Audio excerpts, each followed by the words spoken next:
ಸರ್ವಲೋಕೋಪಕಾರಾಯ ಯೋ ದೇವ ಪರಮೇಶ್ವರಃ ಚರತ್ಯಜಿತಿ ರೂಪೇಣ ನಮಸ್ತೆ ಜಂಗಮಾತ್ಮನೆ. ಓಂ ಶಾಂತಿ ಶಾಂತಿ ಶಾಂತಿ. ಪ್ರಾತಸ್ಮರಣೀಯರಾದ ಬಸವಾದಿ ಪ್ರಮಥರನ್ನ ಸ್ಮರಿಸಿ, ವೇದಿಕೆ ಮೇಲೆ ಉಪಸ್ಥಿತರಿರುವ ಪೂಜ್ಯರಿಗೆ ಶರಣೆಂದು, BLE ಸಂಸ್ಥೆ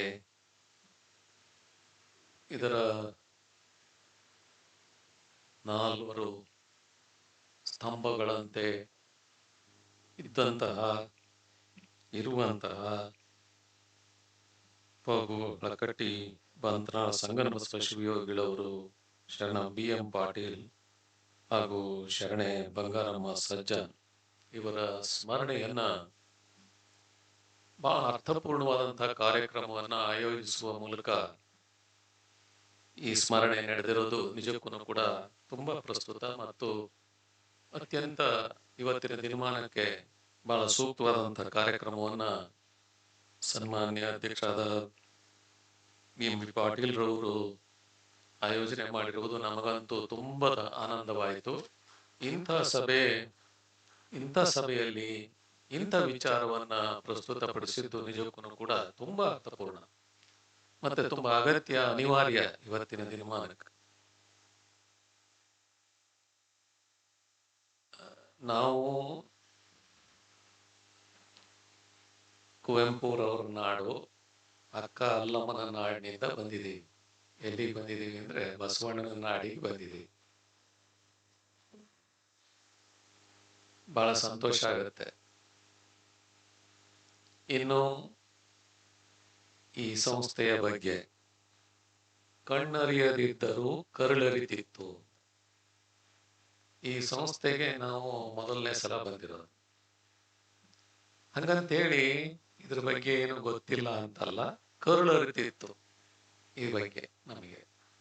ಈ ಸಂಸ್ಥೆ ಏನು, ಏನು ಕೆಲಸ ಮಾಡ್ತಾ ಇದೆ, ಇದರ ಹಿನ್ನೆಲೆ ಏನು, ಈ ಬಗ್ಗೆ ಕಣ್ಣು ಅರಿಯದಿದ್ದರೂ ಕರುಳು ಅರಿತಿತ್ತು. ಆದರೆ ಇವತ್ತು ಪ್ರತ್ಯಕ್ಷವಾಗಿ ಕಣ್ಣು ಕೂಡ ನೋಡುವ ಮೂಲಕ ಅರಿತಿದೆ. ಕಣ್ಣು ಕರುಳು ಒಂದಾಗಿದೆ. ಹಾಗಾಗಿ ಭಾವ ತುಂಬಿ ಬಂದಿದೆ. ಇವತ್ತು ನಾನು ಮಲೆನಾಡು ಕೂಡ ಸಾಮಾನ್ಯವಾಗಿ ನಿಮಗೆ ಕುವೆಂಪು ಇವರೆಲ್ಲ ನೆನಪಾಗ್ತಾರೆ, ಅಲ್ಲಮ್ಮ. ಆದ್ರೆ ನಾವು ಬಿಜಾಪುರದ ಬಗ್ಗೆ ತಿಳ್ಕೊಂಡಿದ್ದೆ ಬೇರೆ. ಇಲ್ಲಿ ಬಿಜಾಪುರದಲ್ಲಿ ಮರವೇ ಎಂದರೆ ಔಡಲು ಮರವೇ ಒಂದು ಮರ ಅಂತ ಇಲ್ಲಿ ಅಂತಿದ್ರು. ಔಡಲು ಮರವೇ ಒಂದು ಮರ ಅಂತ ನಮಗೆ ಯಾರೋ ಹೇಳಿದ್ರು. ಆದ್ರೆ ಇಲ್ಲಿ ಇವತ್ತು ಈ ಕ್ಯಾಂಪಸ್ ನೋಡಿದಾಗ ನಮ್ಮ ಮಲೆನಾಡು ಅಂತ ಏನ್ ಕಾಶ್ಮೀರ ಅಂತ ಕರಿತೀವಿ, ಅದಕ್ಕಿಂತ ಏನ್ ಕಡಿಮೆ ಇಲ್ಲ ಅನ್ನೋ ಮಟ್ಟಕ್ಕೆ ಇವತ್ತು ಈ ಒಂದು ಕ್ಯಾಂಪಸ್ ನೋಡಿ ನಮಗೆ ತುಂಬಾ, ನಾವೇನು ಇಲ್ಲೇ ಮಲೆನಾಡಲ್ಲೇ ಇದೀವೇನೋ ಅನ್ನುವಂತ ಭಾವನೆ ಬಂತಲ್ಲ, ಇದು ಕೂಡ ನಮಗೆ ತುಂಬಾ ಸಂತೋಷವನ್ನ ಉಂಟು ಮಾಡಿದೆ. ಇನ್ನು ಸಾಕಷ್ಟು ವಿದ್ಯಾಸಂಸ್ಥೆಗಳನ್ನ ನೋಡಿದ್ದೇವೆ. ಆದರೆ ಆ ಎಲ್ಲ ವಿದ್ಯಾಸಂಸ್ಥೆಗಳಿಗಿಂತಲೂ ವಿಭಿನ್ನವಾದಂತಹ ಒಂದು ಸಂಸ್ಥೆ BLE ಸಂಸ್ಥೆ ಅಂತ ಅನ್ನೋದು ಕೂಡ ನಮಗೆ ಈಗ ಅರಿವಾದಾಗ ಮತ್ತಷ್ಟು ಅಭಿಮಾನ ಈ ಸಂಸ್ಥೆ ಬಗ್ಗೆ ಬಂದಿದೆ. ಇದುವರೆಗೆ ಡಾಕ್ಟರ್ ಅವಿನಾಶ್ ಕವಿಯವರು ಇಷ್ಟಲಿಂಗದ ವೈಜ್ಞಾನಿಕತೆಯ ಬಗ್ಗೆ ಪ್ರೆಸೆಂಟೇಶನ್ ಮಾಡಿದ್ರು. ಬಹಳ ಒಳ್ಳೆಯ ವಿಚಾರಗಳನ್ನ ಪ್ರಸ್ತಾಪ ಮಾಡಿದ್ರು. ಅವರಿಗೆ ನೀವು ಅವ್ರು ಕೇಳಿದ್ರು ಕಣ್ಣು ಮತ್ತು ಕಿವಿ ಎರಡನ್ನೂ ಅವ್ರು ಬಯಸಿದ್ರು. ಯಾಕೆಂದ್ರೆ ನೋಡ್ತಿದ್ರಿ, ಕೇಳ್ತಿದ್ರಿ. ಆ ನೋಟ ಮತ್ತು ಕೇಳುವಿಕೆಯ ಕ್ರಿಯೆ ಇದೆಯಲ್ಲ, ಅದು ಇವತ್ತಿನ ಮನಸ್ಸಿನ ಹತೋಟಿಗೆ ಬಹಳ ಪ್ರಮುಖವಾಗಿರುವಂತಹದ್ದು ಒಂದು ವ್ಯವಸ್ಥೆ. ಆ ವ್ಯವಸ್ಥೆಯನ್ನ ಪಡ್ಕೊಂಡು ಅತ್ಯಂತ ಗಹನವಾದಂತಹ ವಿಚಾರವನ್ನ ಡಾಕ್ಟರ್ ಅವಿನಾಶ್ ಕವಿಯವರು ತುಂಬಾ ಸರಳವಾಗಿ ಎಲ್ಲರಿಗೂ ಮನೋಭಗುವಂತೆ ಪರಿಚಯಿಸಿಕೊಟ್ಟಿದ್ದಾರೆ. ಹಾಗಾಗಿ ನಾವು ಕಣ್ಣಿನಿಂದ ನಮ್ಗೆ ನೋಡೋದು ಬೇಕಾಗಿಲ್ಲ, ಕಿವಿಯಿಂದ ಕೇಳಿದ್ರೆ ಸಾಕು. ಇನ್ನು ಇಷ್ಟಲಿಂಗದ ಬಗ್ಗೆ ಎಷ್ಟೆಲ್ಲ ಹೇಳಿದ್ರಲ್ರಿ, ಅದ್ರ ಬಗ್ಗೆ ಅವರು ಬಹಳ ಚೆನ್ನಾಗಿ ಹೇಳಿದ್ರು. ಮೆಲೋಟೋನಿನ್ ಅಂತದನ್ನ ಹೇಗೆ ನಮ್ಮ ಮನಸ್ಸನ್ನ ಹಿಡಿದಿಡ್ಲಿಕ್ಕೆ ಕಾರಣವಾಗ್ತದೆ, ಅದರ ಜಾಗೃತಿಗೊಳಿಸ್ಲಿಕ್ಕೆ ಇಷ್ಟಲಿಂಗ ಎಷ್ಟರ ಮಟ್ಟಿಗೆ ಸಹಕಾರಿಯಾಗ್ತದೆ, ಅದನ್ನು ಯಾವ ಮೂಲಕ ನಾವು ಪಡ್ಕೊಳ್ಳಿಕ್ಕೆ ಸಾಧ್ಯ ಅಂದ್ರೆ ನಮ್ಮ ಕಣ್ಣಿನ ಮೂಲಕ ಅನ್ನುವಂತಹದನ್ನ ಅವ್ರು ವಿವರಿಸಿದ್ರು. ಸರ್ವೇಂದ್ರಿಯಾಣಂ ನಯನಂ ಪ್ರಧಾನಂ ಅಂತ. ಕಣ್ಣೇ ಎಲ್ಲದಕ್ಕೂ ಕಾರಣ. ಕಣ್ಣೇ ಎಲ್ಲದಕ್ಕೂ ಕಾರಣ. ಅದು ಒಳ್ಳೇದನ್ನು ನೋಡ್ತದೆ, ಕೆಟ್ಟದನ್ನು ನೋಡ್ತದೆ. ಒಳ್ಳೇದನ್ನು ವಿಜೃಂಭಿಸ್ತಾರೆ, ಒಳ್ಳೆಯವರಾಗ್ತೀವಿ. ಕೆಟ್ಟದನ್ನ ವಿಜೃಂಭಿಸ್ಕೊಟ್ರೆ ಕೆಟ್ಟವರಾಗ್ತೀವಿ. ಈ ರೀತಿ ಮಾಡಿದ್ರು. ಈ ಇಷ್ಟಲಿಂಗ ಧಾರಣೆ ಬಹಳ ಮುಖ್ಯ ಅಂತಂದ್ರು. ನಮಗೆ ಅವಾಗ ಎಲ್ಲೋ ಒಂದು ನಡೆದ ಘಟನೆ ನೆನಪಿಗೆ ಬಂತು. ಇಂಥದೇ ಒಂದು ಯಾವ್ದೋ ಸಂಸ್ಥೆಗೆ ಒಬ್ರು ನೌಕರಿಗಾಗಿ ಅರ್ಜಿ ಹಾಕೊಂಡಿರ್ತಾರೆ. ನೌಕರಿಗೆ ಅರ್ಜಿ ಹಾಕೋದು ಸಹಜ. ಇಂಟರ್ವ್ಯೂ ನಡೀತದೆ. ಇಂಟರ್ವ್ಯೂನಲ್ಲಿ ಇಂಟರ್ವ್ಯೂ ಕೂತಂತವರು ಒಂದಿಷ್ಟು ಕುತೂಹಲದಿಂದ ಕೆಲವು ಪ್ರಶ್ನೆಗಳನ್ನು ಕೇಳ್ತಿರ್ತಾರೆ. ಆ ಸಿಲೆಬಸ್ಸಿಗೆ ಸಂಬಂಧಪಟ್ಟದಿರ್ಬೋದು ಅಥವಾ ನಾನ್ ಸಿಲೆಬಸ್ ಇರ್ಬೋದು, ಮಾಡ್ತಿರ್ತಾರೆ. ಜನರಲ್ ನಾಲೆಡ್ಜ್ಗಾಗಿನೂ ಕೂಡ. ಅದರಲ್ಲಿ ಒಬ್ಬರು ಕಮಿಟಿಯವರಿಗೆ ಯಾರಿಗೆ ಏನಾಗಿತ್ತು ಅಂದ್ರೆ ಇಂಟರ್ವ್ಯೂನಲ್ಲಿ ಇದ್ದವರಿಗೆ ಒಬ್ಬ ಬಂದಂತಹ ಅಭ್ಯರ್ಥಿಗೆ ಇವನ್ ಯಾರು ಅಂತ ತಿಳ್ಕೋಬೇಕು ಅಂತ ಆಸೆ ಆತ. ಇವನ್ ಯಾರು ಅಂದ್ರೆ ಗೊತ್ತಾಗ್ತಲ್ಲ. ಯಾರು ಅಂದ್ರೆ ಅದು ಎಲ್ಲಿಗೆ ಹೋಗುತ್ತೆ, ಜಾತಿಗೆ ಹೋಗುತ್ತೆ. ಯಾರು ಇವನ್ ಇರ್ಬೋದು ಅಂತ ತಿಳ್ಕೋಬೇಕು ಅನ್ನೋ ಆಸೆ ಆದಂತ. ಅದು ನೇರವಾಗಿ ಹೆಂಗೆ ಕೇಳೋದು? ಅದಕ್ಕೊಂದು ಪ್ರಶ್ನೆ ಹಾಕಿದ್ರಂತೆ, ನಿನಗೆ ದಾರವಿದೆಯೇ ಅಂತ. ನಿನಗೆ ದಾರವಿದೆಯೇ ಅಂತ. ಅವಾಗ ಅವನು ಇದೆ ಅಂತ. ಇದೆ ಅಂದಾಗ ಒಂದು ಕ್ಲಿಯರ್ ಆಯ್ತು ಅವನಿಗೆ. ಇವನು ದಾರ ಅಂದ್ರೆ 2 ದಾರ ಅಲ್ಲ, ಒಂದು ಜನಿವಾರ ಇನ್ನೊಂದು ಶಿವದಾರ. ಹಂಗಾಗಿ ಇವನು ಈ 2 ಪೈಕಿ 1 ಅಂತ. ಅದರಲ್ಲಿ ಯಾರು ಅಂತ ತಿಳ್ಕೋಬೇಕು ಅಂತ ಅವನಿಗೆ ಕುತೂಹಲ ಬಂತಂತ. ಅವಾಗ ಇನ್ನೊಂದು ಪ್ರಶ್ನೆ ಕೇಳಿದಂತೆ, ದಾರಕ್ಕೆ ಭಾರವಿದೆಯೇ ಅಂತ.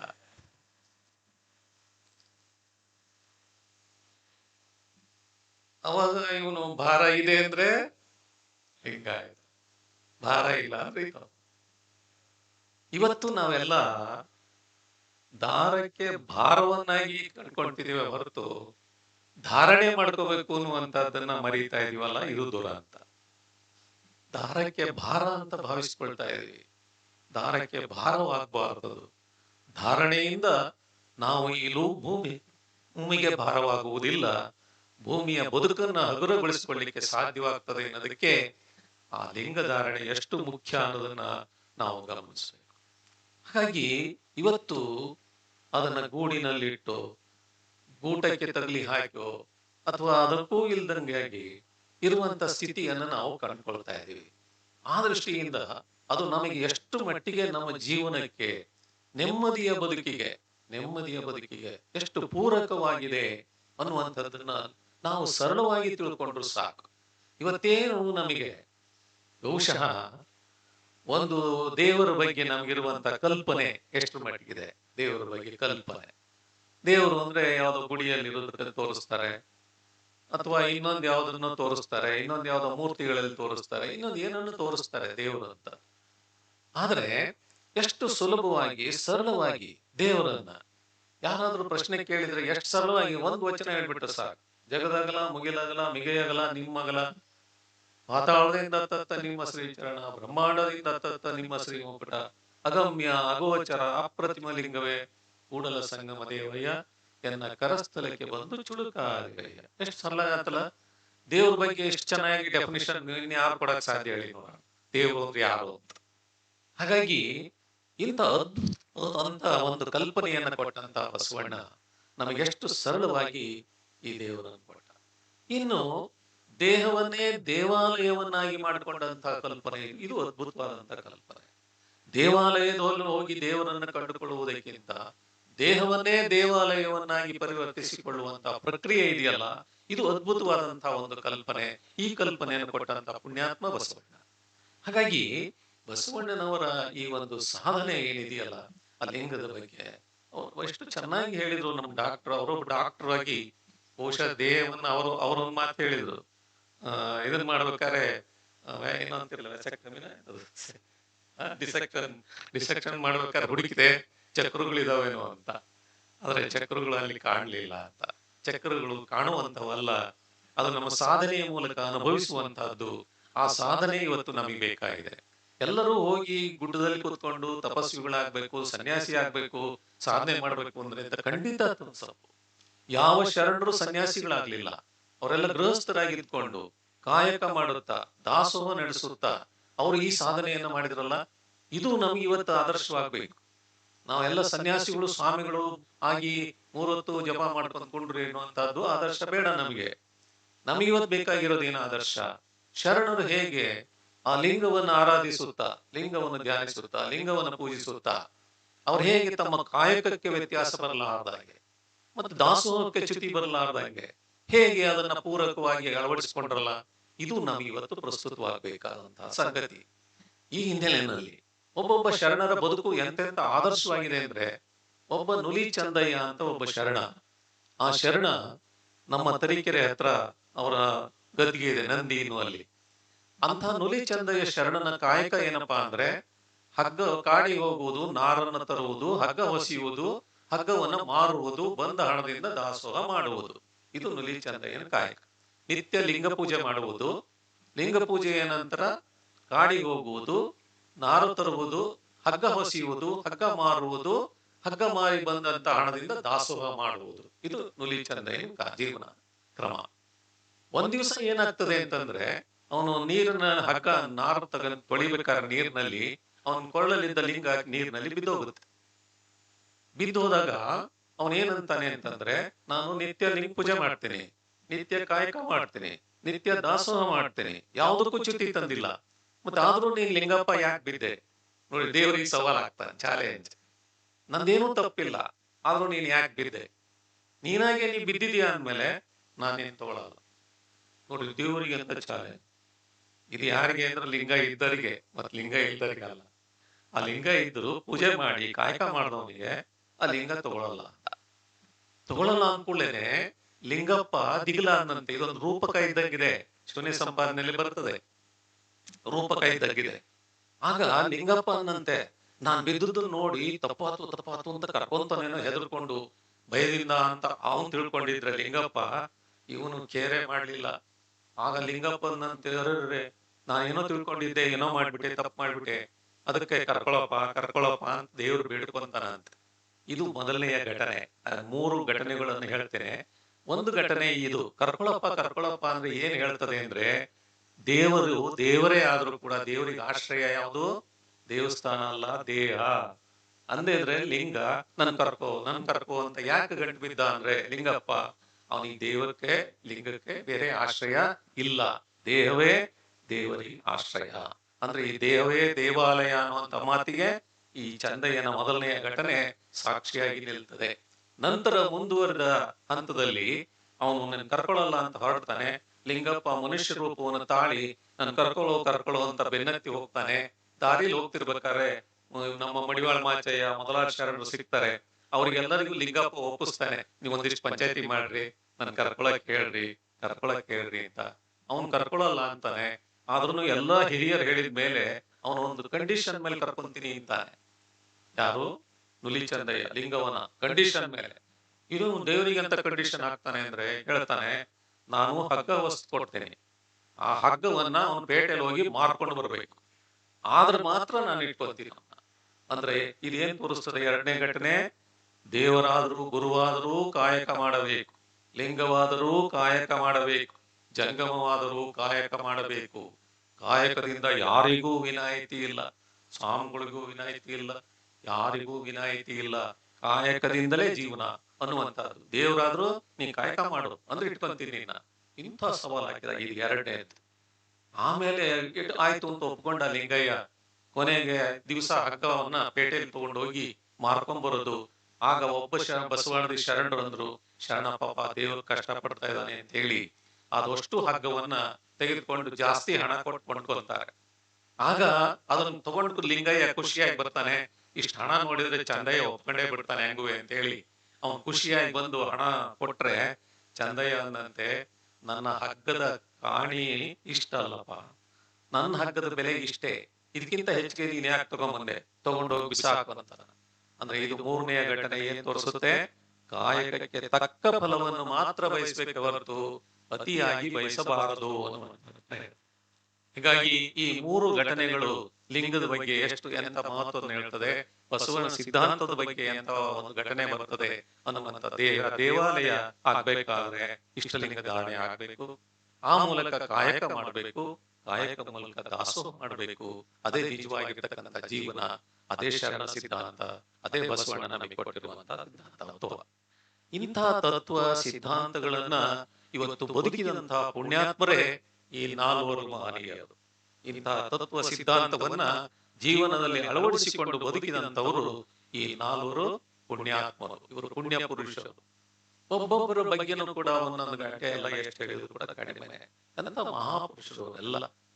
ಇವತ್ತು ಹಳಕಟ್ಟಿಯವರ ಬಗ್ಗೆ ಎಷ್ಟು ಹೇಳಬೇಕು ಅಂದ್ರೆ, ಆ ವ್ಯಕ್ತಿ ಮಾಡಿರೋದ್ರ ಬಗ್ಗೆ ಯಾರಿಗಾದ್ರೂ ಹೃದಯ ಅನ್ನದಿದ್ರೆ ಕಣ್ಣೀರು ಬರ್ತದೆ, ಹೃದಯ ಕಿತ್ತು ಬರ್ತದೆ. ಎಷ್ಟು ಕಷ್ಟ ಬಂದ್ರು ಕೂಡ ಅವ್ರು ಮಾಡುವ ಕಾಯಕಕ್ಕೆ ಎಷ್ಟು ಚ್ಯುತಿ ತರಲಾರ್ದಂಗೆ ಮಾಡಿದಂಥವ್ರು. ಮೊನ್ನೆ ಶರಣ ಸಾಹಿತ್ಯ ಸಮ್ಮೇಳನದಲ್ಲಿ ಬಿರಾದರ್ ಅವರು ಬಹಳ ಚೆನ್ನಾಗಿ ಮಾತಾಡಿದ್ರು. ಹಳಕಟ್ಟಿಯವರ ಬಗ್ಗೆ ತುಂಬಾ ಚೆನ್ನಾಗಿ ವಿವರಣೆಯನ್ನು ಕೊಟ್ಟು ಹೇಳಿದ್ರು. ನಾವು ಕೇಳಿದ್ವಿ, ಬಹಳ ಸಂತೋಷ ಆಯ್ತು. ಅಂದ್ರೆ ಹಳಕಟ್ಟಿ ಅಂತ ಪುಣ್ಯಾತ್ಮ ಎಷ್ಟು ಮಳೆ ಬರಲಿ, ಉರಿ ಬರಲಿ, ಸಿರಿ ಬರಲಿ, ಏನೇ ಬಂದ್ರು ಕೂಡ ಎರೆದರು, ಮರದರು, ಇರಿದ್ರು, ನಾನು ಬಿಡೆನು ಹಾಗೆ ತನ್ನ ಕಾಯಕವನ್ನ ಎಷ್ಟು ಕೂಡ ಚ್ಯುತಿ ತರಲಾರದಂಗೆ ನಡೆಸಿದಂತ ಪುಣ್ಯಾತ್ಮ ಫಕೀರಪ್ಪ ಗುರುಬಸಪ್ಪ ಹಳಕಟ್ಟಿ. ಎಂತ ಪುಣ್ಯಾತ್ಮ. ಇವತ್ತು ನಾವು ಬಸವಣ್ಣನನ್ನ ನಾಲ್ಕಾಲಿನ ಎತ್ತಿನ ಪೂಜೆ ಬಸವಣ್ಣ ಅಂತ ತಿಳ್ಕೊಂಡಂತ ಜನಕ್ಕೆ ಬಸವಣ್ಣ ಒಬ್ಬ ಐತಿಹಾಸಿಕ ವ್ಯಕ್ತಿ ಅಂತದನ್ನ ವಚನಗಳ ಮೂಲಕ ಸಾಧಿಸಿ ತೋರಿಸಿದಂತ ಪುಣ್ಯಾತ್ಮ ಹಳಕಟ್ಟಿಯವರು. ಇದನ್ನ ನಾವು ಇಂದು ಕೂಡ ಮರಿಬಾರದು. ಎಲ್ಲಿವರೆಗೂ ನಾವು ಬಸವಣ್ಣ ಎತ್ತುಗಳ ಜಯಂತಿನೇ ಬಸವ ಜಯಂತಿ ಮಾಡ್ಕೊಂಡು ಬಂದ್ವಿ, ಅವಕ್ಕೆ ಪೂಜೆ ಮಾಡಿಸೋದು, ಅವಕ್ಕೆ ಸ್ನಾನ ಮಾಡಿಸೋದು, ಅವಕ್ಕೆ ಪೂಜೆ ಮಾಡೋದು. ಆದ್ರೆ ಆ ನಾಲ್ಕು ಕಾಲಿನ ಬಸವಣ್ಣ ಒಂದು ಕಡೆ ಆದ್ರೆ, ಅವನು ಅನ್ನ ಕೊಟ್ಟವನ್ನ ಎತ್ತಾದ್ರೆ ಬಸವ, ಇನ್ನೊಂದು ನೆತ್ತಿಗೆ ಜ್ಞಾನವನ್ನ ಬದುಕನ್ನು ಕಟ್ಟಿಕೊಟ್ಟಂತವನು ಆ ಬಸವಣ್ಣ 12ನೇ ಶತಮಾನದಲ್ಲಿ ಇದ್ದ. ಆ ಪುಣ್ಯಾತ್ಮನನ್ನ ನಾವು ಇವತ್ತು ವಚನ ಸಾಹಿತ್ಯದ ಮೂಲಕ ಸಾಧಿಸಿ ತೋರಿಸಿದಂತ ಪುಣ್ಯಾತ್ಮರು ಹೋಗು ಹಳಕಟ್ಟಿಯವರು. ಎಂತ ಬಡತನ ರೀ. ಬಹುಶಃ ಪರೀಕ್ಷೆ ಮಾಡಕ್ಕೆ ಇರಿದೇನೆ ಅಂದ್ರು, ಏನು ಮಾಡಿದ್ರು ಕೂಡ ನಾನು ಬಿಡದೆ ಅಂತನ್ನುವಂತ ಛಲ ಇದೆಯಲ್ಲ, ಎಂತ ಬಡತನ ಅನ್ನುವಂಥದ್ದಕ್ಕೆ ಬಹುಶಃ ಅಂತ ಬಡತನ ಬಹುಶಃ ಯಾರಿಗೂ ಬರಕ್ಕಿಲ್ವೇನೋ ಅಂತ ಅನಿಸ್ತದೆ. ಅಷ್ಟು ಬಡತನ ರೀ ಅವರಿಗೆ, ಫಕೀರಪ್ಪನವರಿಗೆ. ಅಂತ ಬಡತನ ಬಂದ್ರು ಕೂಡ ವಚನ ಸಾಹಿತ್ಯವನ್ನ ನಾನು ಬಿಡೋದಿಲ್ಲ ಅನ್ನುವಂತ ಸ್ಥಿತಿ ಇದೆಯಲ್ಲ, ಇದು ಅದ್ಭುತವಾದಂತಹ ಕಲ್ಪನೆ. ಮೊದಲು ಪ್ರಿಂಟಿಂಗ್ ಪ್ರೆಸ್ ಇದ್ದದ್ದು ಮಂಗಳೂರಿನಲ್ಲಿ, ಬಾಸಲ್ ಮಿಷನ್ ಪ್ರೆಸ್ ಅಂತ ಕ್ರಿಶ್ಚಿಯನ್ ಮಂಗಳೂರಿನಲ್ಲಿ. ಇನ್ನೆಲ್ಲೂ ಪ್ರೆಸ್ಸೇ ಇರಲಿಲ್ಲ. ಆಗ ಹಳಕಟ್ಟಿಯವರು ಈ ವಚನಗಳನ್ನ ಒಂದಿಷ್ಟನ್ನ ತಗೊಂಡು ಒಂದು ದುಡ್ಡಿನ ಸಹಿತವಾಗಿ, ರೊಕ್ಕ ಸಹಿತವಾಗಿ ಬಾಸಲ್ ಮಿಷನ್ ಕಳಿಸ್ಕೊಡ್ತಾರೆ, ಇದನ್ನ ಪ್ರಕಟಿಸಿಕೊಡಿ ಅಂತ. ಬಾಸಲ್ ಮಿಷನ್ ಅಂದ್ರೆ ಗೊತ್ತಾಯ್ತಲ್ಲ ಯಾರ್ದದು ಅಂತ. ಅವ್ರು ಅದನ್ನ ನೋಡಿದ ಕೂಡಲೇ ಅಂತಾರೆ, ಈ ಕಳಬೇಡ, ಕೊಲಬೇಡ, ಒಸಿಯ ನುಡಿಯಲು ಬೇಡ, ಈ ಸಪ್ತ ಸೂತ್ರಗಳಿರುವಂತಹ ಈತ ವಚನ ಸಾಹಿತ್ಯವನ್ನ, ಜೀವನ ಸಂದೇಶ ಕೊಡುವಂತ ವಚನ ಸಾಹಿತ್ಯವನ್ನ ನಾನೇನಾದ್ರು ಪ್ರಕಟಿಸಿಕೊಟ್ರೆ ಬಹುಶಃ ನಮ್ಮ 10 ಕಮಾಂಡ್ಮೆಂಟ್ಸ್, ನಮ್ಮ ಮತ ಇತ್ಯಾದಿಗಳು ಅದಕ್ಕೆ ಏನು ಅರ್ಥವೇ ಇಲ್ಲದಂತೆ ಆಗ್ತದೆ ಕರ್ನಾಟಕದಲ್ಲಿ ಅಂತ ಹೇಳಿ ಅವ್ರು ಏನ್ ಮಾಡ್ತಾರೆ ಗೊತ್ತಾ, ಆ ದುಡ್ಡು ಮತ್ತು ವಚನದ ಕಟ್ಟನ್ನು ವಾಪಸ್ ಕಳಿಸ್ತಾರೆ. ನಾವ್ ಇದನ್ನ ಪ್ರಕಟಿಸಲ್ಲ. ಆಗ್ಲೇನೆ ಅವರು ಪ್ರೆಸ್ ಅನ್ನ ತಂದು ಸ್ವಂತ ಮನೆ ಮಾರಿ, ತಾವು ಕಟ್ಟಿಸಿದ ಮನೆ ಮಾರಿ ಪ್ರಿಂಟಿಂಗ್ ಪ್ರೆಸ್ ಹಾಕ್ತಾರೆ. ಆ ಪ್ರಿಂಟಿಂಗ್ ಪ್ರೆಸ್ಸಿನ ಮಾದರಿಯನ್ನ ಮಾನ್ಯ ಸಚಿವರು ತೋರಿಸಿಕೊಟ್ರು. ನಮಗೆ ಬಹಳ ಸಂತೋಷ ಆಯ್ತು, ಅದನ್ನು ಮುಟ್ಟಬೇಕು ಅನ್ನಿಸ್ತು. ಅಂತ ಪ್ರೆಸ್ ಅನ್ನು ಆ ದಿನಗಳಲ್ಲಿ ಅವರು ಸ್ವಂತ ಪ್ರೆಸ್ ಹಾಕ್ತಾರೆ ಅಂತಂದ್ರೆ ಎಂತ ತ್ಯಾಗ, ಎಂತ ದಾಸೋಹ ಸೇವೆ. ಇದು ಸಕಲರಿಗೂ ಜೀವ ಬಯಸುವಂತ, ಲೇಸನ್ನೇ ಬಯಸುವಂತ ಅದ್ಭುತ ಶರಣ ಹೋಗು ಹಳಕಟ್ಟಿ. ನಾವು ಶರಣರನ್ನು ಹೇಗಿದ್ರು ಅನ್ನೋದನ್ನ ನೋಡ್ಲಿಕ್ಕೆ ಆಗಿಲ್ಲ. ಆದ್ರೆ ಹಳಕಟ್ಟಿಯವ್ರನ್ನ ನೋಡಿದಂತ ಪುಣ್ಯಾತ್ಮರು ಯಾರಾದ್ರೂ ಇದ್ರೆ ನೀವು ಶರಣರ ದರ್ಶನ ಮಾಡಿದಿರಿ ಅಂತ ತಿಳ್ಕೋಬೇಕು. ಅಂತ ಶರಣರ ಆದರ್ಶವನ್ನ ಇವತ್ತು ಈ ಸಂಸ್ಥೆಯ ಆರಂಭಕ್ಕೆ ಅವರೊಬ್ಬ ವಕೀಲರಾಗಿದ್ರಂತೆ, ಆಮೇಲೆ ಮುನ್ಸಿಪಾಲಿಟಿಗೆ ಅಧ್ಯಕ್ಷರಾಗಿದ್ರಂತೆ, ಆಮೇಲೆ ಕೆರೆ ಕಟ್ಟೆಗಳನ್ನ ಕಟ್ಟಿಸಿದ್ರಂತೆ, ವಿದ್ಯಾಸಂಸ್ಥೆ ಹುಟ್ಟು ಹಾಕಿರೋ ಇಸ್ವಿನಲ್ಲಿ. ಇದು ನಿಜಕ್ಕೂ ಕೂಡ ಬಹಳ ಸಂತೋಷ ಆಗ್ತದೆ, ಅಭಿಮಾನ ಅನಿಸ್ತದೆ ನೋಡಿ.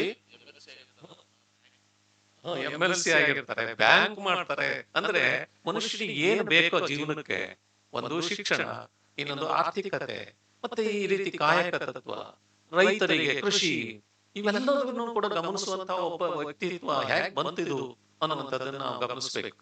ನಾವು ಮೈಸೂರು ಕಡೆ ಅಂತ ನಮ್ಮನ್ನೆಲ್ಲ ನೀವು ಗುರುತಿಸ್ತೀರಿ, ನಾವು ದಕ್ಷಿಣದಲ್ಲ. ಅದಕ್ಕೆ ನಾವು ಮೈಸೂರು ಕಡೆಯವರಿಗೆ ಬಹಳ ಸುಖಿ ಜೀವನಗಳ್ರಿ ನಮ್ದೆಲ್ಲ. ಯಾಕೆಂದ್ರೆ ಒಂದು ಖಾಸಗಿ ಕಾಲೇಜುಗಳೇ ಇಲ್ಲ ನಮ್ಮ ಭಾರತದಲ್ಲಿ. ಎಲ್ಲ ಸರ್ಕಾರಿ ಕಾಲೇಜುಗಳೇ, ಯಾಕಂದ್ರೆ ಮಹಾರಾಜ ಸರ್ಕಾರಕ್ಕೆ ಸೇರಿತ್ತು ಮೈಸೂರು ಮಹಾರಾಜರಿಗೆ. ಹಂಗಾಗಿ ಎಲ್ಲಾ ಡಿಗ್ರಿ ಕಾಲೇಜು ಎಲ್ಲವನ್ನು ಮಾಡಿದ್ರು. ಅಲ್ಲಿ ಈ ವಿದ್ಯಾಸಂಸ್ಥೆಗಳನ್ನು ಮಾಡಬೇಕಾದ ಅವಶ್ಯಕತೆನೇ ಇರಲಿಲ್ಲ ನಮ್ಮ ದಕ್ಷಿಣದಲ್ಲಿ. ಹಾಗಾಗಿ ಇಲ್ಲಿ ಬಹುಶಃ ಒಂದು ಪ್ರಾಥಮಿಕ ಶಾಲೆಯನ್ನು ಕೂಡ ಮಾಡಬೇಕಾದಂತಹ ಅನಿವಾರ್ಯತೆ ಅಗತ್ಯತೆ ಎಷ್ಟಿತ್ತು ಅನ್ನೋದನ್ನ ಅದು ಊಹಿಸಲಿಕ್ಕೂ ಸಾಧ್ಯವಿಲ್ಲ ಇವತ್ತಿನ ದಿನಮಾನಕ್ಕೆ. ಅಂತದನ್ನ ಅವರು ಪುಣ್ಯಾತ್ಮರು ನಿರ್ವಹಿಸಿರಲ್ಲ. ಇದು ಸಾಮಾನ್ಯವಾದಂತಹ ಕೆಲಸ ಅಲ್ಲ, ಕಾಯಕ ಅಲ್ಲ. ಹಾಗಾಗಿ ನಮ್ಮ ಕಡೆ ಏನ್ ಮಾಡಿದ್ರು ಅಂದ್ರೆ, ನಮಗೆ ಶಿಕ್ಷಣ ಸಂಸ್ಥೆಗಳು ಬೇಕಾಗಿರ್ಲಿಲ್ಲ, ವಿದ್ಯಾರ್ಥಿಗಳಿಗೆ ವಸತಿಗಾಗಿ ಹಾಸ್ಟೆಲ್ಗಳು ಬೇಕಾಗಿತ್ತು.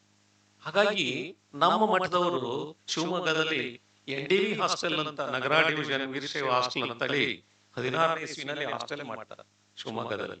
ಅಲ್ಲಿ ಓದಿದಂಥವ್ರೆ ಬಹಳಷ್ಟು ಜನ DM ಮಂಜುಳಪ್ಪನವರು ಅಂತವರು, ಬೇರೆ ದೊಡ್ಡ ದೊಡ್ಡ ಚಿದಾನಂದ ಮೂರ್ತಿ ಅಂತವರು, ಇವರೆಲ್ಲ ಅಲ್ಲಿ ಅದೇ ಹಾಸ್ಟೆಲ್ ನಲ್ಲಿ ಇದ್ಕೊಂಡು, ಲಂಕೇಶ್ ಅಂತವರು, ಅವರೆಲ್ಲ ಅಲ್ಲಿ ಇದ್ಕೊಂಡು ಓದಿದವರು. ಅವರಲ್ಲಿ ಸಹ್ಯಾದ್ರಿ ಕಾಲೇಜ್ ಅನ್ನೋ ದೊಡ್ಡ ಕಾಲೇಜ್ ಇತ್ತು, ಅಲ್ಲಿ ಓದಿದ ಕರಕೋಶ ಆಯ್ತು. ಈ ರೀತಿ ನಮ್ಮ ಮಠಮಾನಿಗಳು ಹಾಸ್ಟೆಲ್ಗಳು ಮಾಡಿದ್ರ ಆ ಕಡೆ, ನಂತರ ವಿದ್ಯಾಸಂಸ್ಥೆಗಳು ಆಗಿದಾವ ಮತ್ ಬೇರೆ. ಆದರೆ ಇವತ್ತು ಉತ್ತರ ಕರ್ನಾಟಕದಲ್ಲಿ ಈ ಮರಾಠಿ ಪ್ರಭಾವ, ಉರ್ದು ಪ್ರಭಾವ, ಈ ಹಿನ್ನೆಲೆಯಲ್ಲಿ ಕನ್ನಡ ಅನ್ನುವಂಥದ್ದು ಅಳಿಸಿ ಹೋಗ್ತಿತ್ತು ಅನ್ನುವಂಥದ್ದನ್ನ ಇವತ್ತು ಇಂಥ ಪುಣ್ಯಾತ್ಮರೆಲ್ಲ ಸೇರಿ ಕನ್ನಡ ಉಳಿಸಿದ್ರ ಜೊತೆಗೆ ನಮ್ಮ ಜನರನ್ನ ಜಾತ್ಯತೀತವಾಗಿ ವಿದ್ಯಾವಂತರನ್ನಾಗಿ ಮಾಡಿದ್ರಲ್ಲ, ಇದು ಸಾಮಾನ್ಯವಾದಂತಹ ಕೆಲಸ ಅಲ್ಲ. ಹಾಗಾಗಿ ಬದುಕನ್ನು ಕಟ್ಟಿಕೊಟ್ಟಂತ ಪುಣ್ಯಾತ್ಮ ಹೋಗೋ ಹಳಕಟ್ಟಿ ಅವರು ಈ ಸಂಸ್ಥೆಯ ಮೂಲ ಪುರುಷರು ಅನ್ನೋದು ನಿಜಕ್ಕೂ ಹೆಮ್ಮೆ ಪಡುವಂತಹದ್ದು. ಇನ್ನು ಒಬ್ಬ ಮಠಾಧಿಪತಿ ಬಹುಶಃ ಹೇಗಿರಕ್ ಸಾಧ್ಯ? ಒಬ್ಬ ಮಠಾಧಿಪತಿ ಅಂದ್ರೆ ತನ್ನ ಮಠ ಕೇಂದ್ರವಾಗಿ ಇಟ್ಕೊಂಡು ಮಠವನ್ನ ಬೆಳೆಸ್ಕೊಂಡು ಹೋಗ್ತಕ್ಕಂಥದ್ದಿರ್ಬೋದು, ಅಥವಾ ಭಕ್ತರಿಂದ ಸಾಕಷ್ಟು ಸಂಗ್ರಹ ಮಾಡ್ಕೊಳ್ಳೋದು, ಅದನ್ನ ಚೆನ್ನಾಗಿ ಯೋಗಕ್ಷೇಮಕ್ಕೋ ಮಠ ಅಭಿವೃದ್ಧಿಗೋ ಬಳಕೆ ಮಾಡ್ಕೊಂಡಿರುವಂತಹ ಉದಾಹರಣೆಗಳು ಸಾಕಷ್ಟು ಆಗಿದಾವೆ. ಆದ್ರೆ ಇವತ್ತು ಬಂತನಾಳ ಸಂಗನ ಬಸವ ಸ್ವಾಮಿಗಳವರು ನಿಜಕ್ಕೂ ಕೂಡ ತಮ್ಮ ಒಂದು ಜೋಳಿಗೆಯನ್ನ ಇಡೀ ಸಮಾಜಕ್ಕಾಗಿ, ಸಂಸ್ಥೆಯ ಅಭಿವೃದ್ಧಿಗಾಗಿ ಯಾರ ಮನೆಗೆ ಹೋಗಿ ಅವರಿಂದ ದಾನವನ್ನು ಪಡ್ಕೊಂಡು ಅದನ್ನ ಈ ಸಂಸ್ಥೆಯ ಅಭಿವೃದ್ಧಿಗೆ ಬಳಕೆ ಮಾಡಿದ್ರಲ್ಲ, ಒಬ್ಬ ಮಠಾಧಿಪತಿ ಸಮಾಜಕ್ಕಾಗಿ ಹೇಗೆ ಇರಬೇಕು, ಯಾವ ರೀತಿ ಕಾರ್ಯಕ್ರಮಗಳನ್ನು ರೂಪಿಸಬೇಕು ಅನ್ನೋದಕ್ಕೆ ಬಂತನಾಳ ಶಿವಯೋಗಿಯವರ ಒಂದು ಅಪರೂಪದ ಉದಾಹರಣೆ ಅಂತ ಅನ್ನೋದನ್ನ ನಾವು ಗಮನಿಸಿದ್ದೇವೆ. ಅವ್ರನ್ನ 1973ರಲ್ಲಿ ಇಲ್ಲಿ ಸಿಂದಗಿನಲ್ಲಿ ಅವರು ಉತ್ಸವ, ಒಂದು ಮುಜಗಮ್ ಅವರ ಉತ್ಸವ ಇತ್ತು. ಆ ಸಂದರ್ಭದಲ್ಲಿ ಬಂತನಾಳ ಶಿವಯೋಗಿಗಳು ಬಂದಿದ್ರು. ಆಗ ನಾವು ನೋಡಿದ್ದು ಅದೇ ಕೊನೆ ಸಲ. ಬಹುಶಃ ನಂತರ ಅವ್ರು ಲಿಂಗೈಕ್ಯರಾಗ್ತಾರೆ.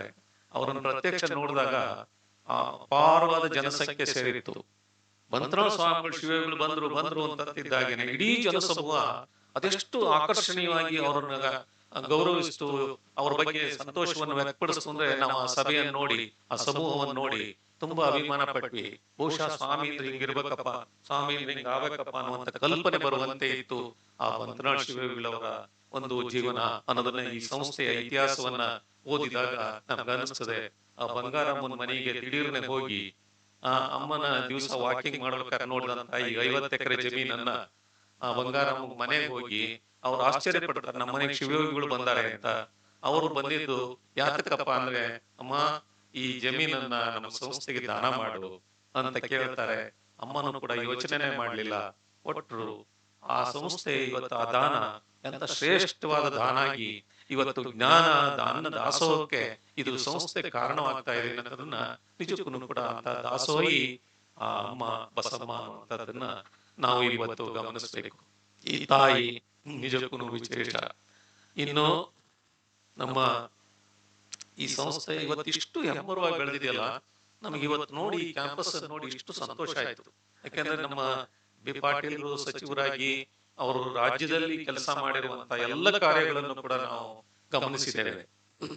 ಅವರು ಮಾಡಿರುವಂತ ಕೆಲಸಗಳಲ್ಲಿ ಬಹುಶಃ ಒಬ್ಬ ರಾಜಕಾರಣಿ, ಇವತ್ತಿನ ರಾಜಕಾರಣಿ ಬಹುಶಃ ಈ ಮಟ್ಟಕ್ಕೆ ಸಮಗ್ರವಾಗಿ ತನ್ನ ರಾಜಕೀಯ ಕಾರ್ಯಕ್ಷೇತ್ರವನ್ನ ಹೇಗೆ ಬಳಕೆ ಮಾಡಬಹುದು, ಹೇಗೆ ಅದನ್ನು ಸದುಪಯೋಗ ಪಡಿಸಬಹುದು ಅನ್ನೋದಕ್ಕೆ ಸನ್ಮಾನ್ಯ MB ಪಾಟೀಲ್ ರವರು ಒಂದು ಅಪರೂಪದ ಉದಾಹರಣೆ ಇವತ್ತಿನ ದಿನಮಾನಗಳಲ್ಲಿ.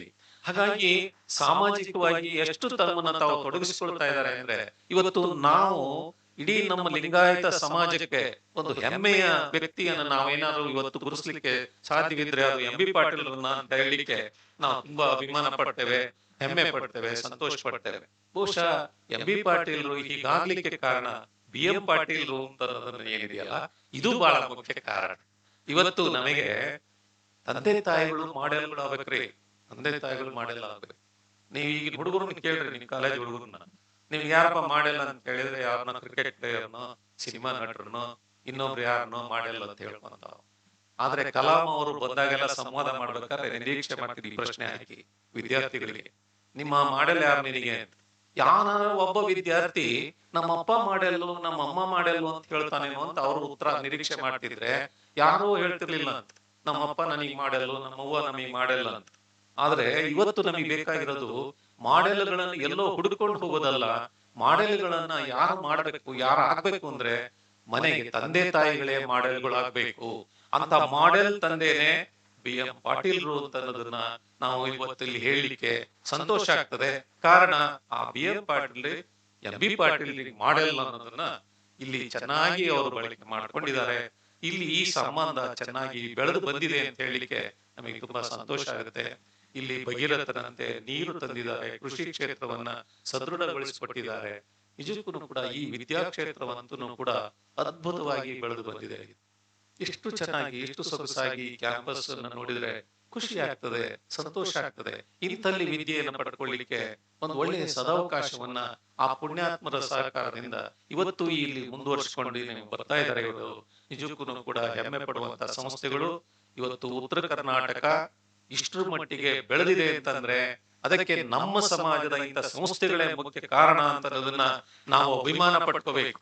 ಇದನ್ನ ನಾವೆಂದು ಇತಿಹಾಸದಲ್ಲಿ ತಿಳ್ಕೋಬೇಕಾದ್ರು. ಕರ್ನಾಟಕ, ಉತ್ತರ ಕರ್ನಾಟಕ ವಿಶೇಷವಾಗಿ ಇವತ್ತು ಅಕ್ಷರ, ಅನ್ನದಾಸೋಹ ಇದರಿಂದ ಸದೃಢವಾಗಿ ಇವತ್ತು ಈ ಮಟ್ಟಕ್ಕೆ ಇದು ಬೆಳೆದಿದೆ ಅಂತಂದ್ರೆ ಅದಕ್ಕೆ ನಮ್ಮ ಸಮಾಜ ಹೆಮ್ಮೆ ಪಡುವಂತ ಶಿಕ್ಷಣ ಸಂಸ್ಥೆಯಲ್ಲಿ ಕಟ್ಟಿರುವಂತಹ ಇಂಥ ದಾನಿಗಳು, ಸಮಾಜಕ್ಕೆ ದಾನ ಮಾಡಿರುವಂತಹ ದಾನಿಗಳು, ಇವರೆಲ್ಲರೂ ಕಾರಣರಾಗ್ತಾರೆ ಅನ್ನುವಂಥದ್ದನ್ನ ನಾವು ಇಲ್ಲಿ ಮರೆಯಬಾರದು. ಇಂಥ ಒಂದು ಹಿನ್ನೆಲೆಯಲ್ಲಿ ಬಹುಶಃ ಈ BLD ಸಂಸ್ಥೆ ಅಕ್ಷರಗಳೇ ಒಂದೊಂದ್ಸಲ ಮಂತ್ರ ಸ್ವರೂಪ ಆದಾಗ ಆಗ್ತಾವ. ಅವೆಲ್ಲ KLD ಇರ್ಬೋದು, BLD ಇರ್ಬೋದು, BVV ಸಂಘ ಇರ್ಬೋದು, ಇವೆಲ್ಲ ಏನು HKE ಇರ್ಬೋದು, ಇವೆಲ್ಲ ಎಂತ ಕೆಲಸ ಮಾಡಿದಾರಲ್ಲ. ಇವರೆಲ್ಲ ಮಾಡದೆ ಹೋಗಿದ್ರೆ ನಾವೆಲ್ಲ ಹೆಬ್ಬಟ್ಟು ಇಟ್ಕೊಂಡು ಕೂತಿದ್ವಿ, ಪೆನ್ ಹಿಡಿಯಕ್ಕೆ ಬರ್ತಿರ್ಲಿಲ್ಲ.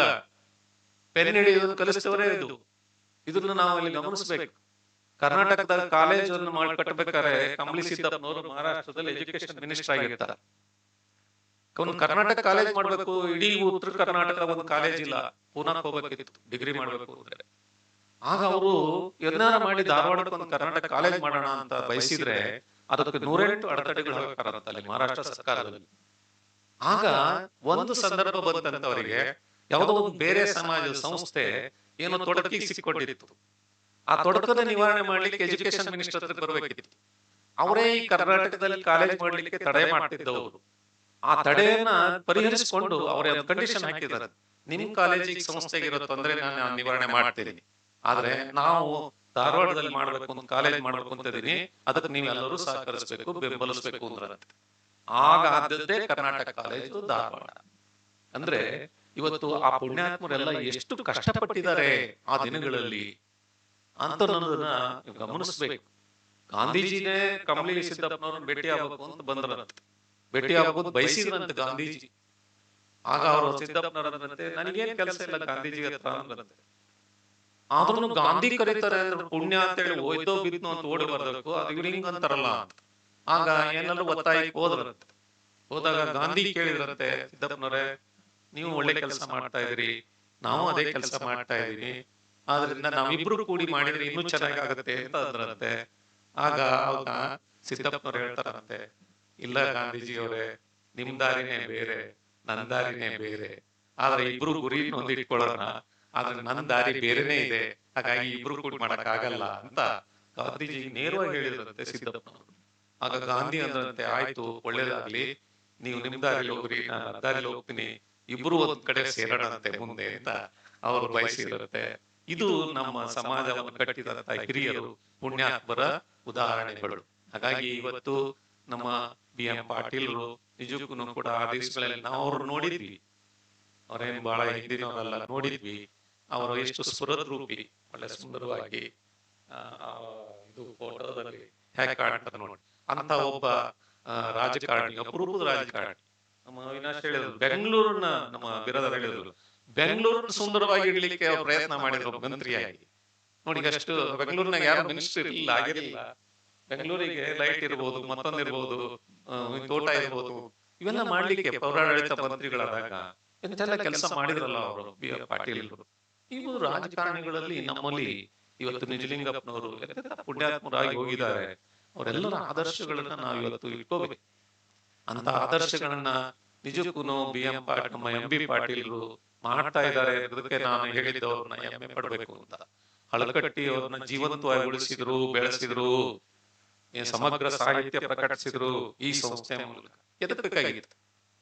ಬೇರೆ ಬೇರೆ ಸಂಸ್ಥೆಗಳು ಮಾಡೋದು, ಅದ್ರ ಜೊತೆಗೆ ಇದನ್ನ ಮಾಡಿದ್ರಲ್ಲ, ಗ್ರಂಥಾಲಯ ಮಾಡಿದ್ರು, ಸಂಶೋಧನಾಲಯ ಮಾಡಿದ್ದಾರೆ, ಹಳೆ ಮೂಲಗರಿ ಕಟ್ಟುಗಳು ಪತ್ರಗಳನ್ನು ಸಂಗ್ರಹ ಮಾಡಿದ್ದಾರೆ, ಶಿವಾನುಭವ ಪತ್ರಿಕೆ ಹಳಕಟ್ಟಿ ಅವ್ರನ್ನ ಮತ್ತೆ ರೀಪ್ರಿಂಟ್ ಮಾಡ್ತಾ ಇದ್ದಾರೆ.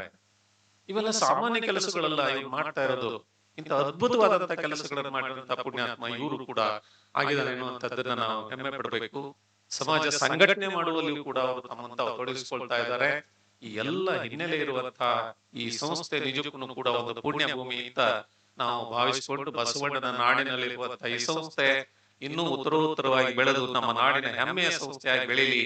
ಅದರ ನೇತೃತ್ವ ವಹಿಸಿರುವಂತಹ ಸನ್ಮಾನ್ಯ ಸಚಿವರಿಗೆ ಇನ್ನೂ ಕೂಡ ಉನ್ನತ ಆದರ್ಶಗಳು ಅವರಿಗೆ ಭವಿಷ್ಯದಲ್ಲಿ ದೊರಕಿ ಅವರಿಂದ ಇನ್ನಷ್ಟು ಸಮಾಜಮುಖಿ ಕಾರ್ಯಗಳು ಆಗಲಿ ಅಂತ ಹೇಳಿ ಹಾರೈಸಿ ನಿಮಗೆಲ್ಲ ಶುಭ ಕೋರಿ